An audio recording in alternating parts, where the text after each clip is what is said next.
Good morning, children. Let's start with chapter 6, Feathered Friend by Sir Arthur Charles Clarke.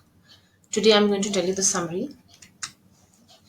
Feathered Friend by Arthur Clarke is a science fiction short story about a small canary and how her existence on the space station helped save lives.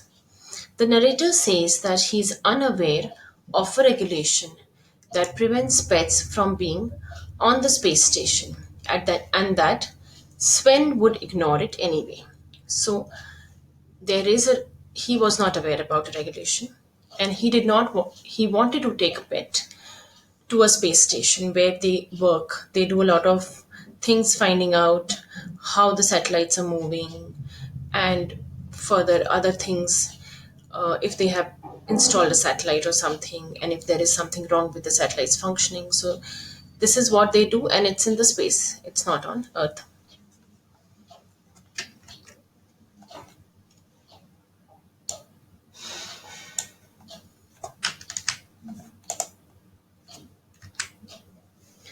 Sven was the best construction worker on the space station at the time and was very wiry little fellow.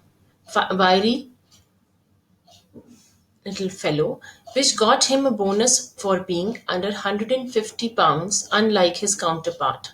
Sven was smart to have Claribel as a pet because it took close to nothing to support her. It's very important what is your weight because the weight translates differently when you go to space.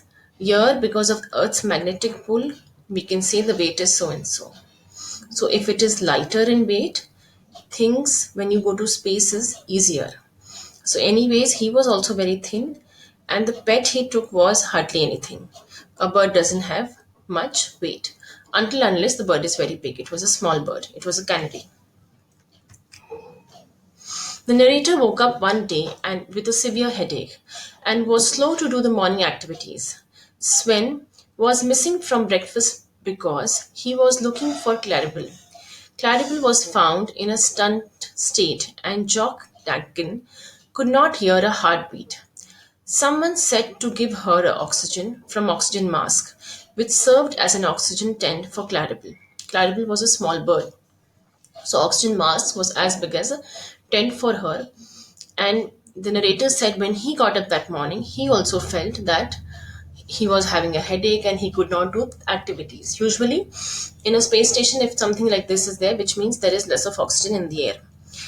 And Sven was looking for Claribel. Claribel also was not able to get up, and they could not hear her heartbeats because maybe she had problem with oxygen. She could not breathe. The oxygen revived Claribel, and she called everyone to breakfast and passed out again. Passed out again, which means she made the noise and then again she went off to sleep because again, maybe the oxygen was not enough to revive her again. The narrator notices that Claribel was passing out because of the air being bad. An air purifier had frozen and the single $500,000 alarm failed to go off.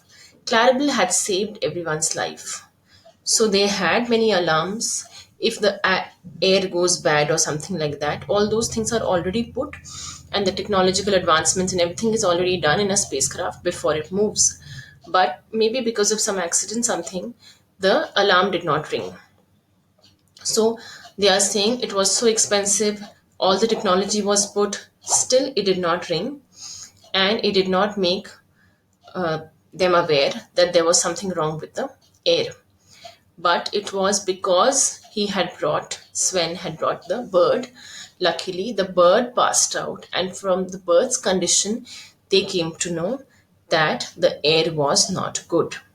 So it was the pet bird, Claribel, which saved everyone's life. It's an interesting story. It's a good idea. Please read the chapter clearly and carefully. And if you have any problems during our class meetings, we can discuss them. Thank you, children.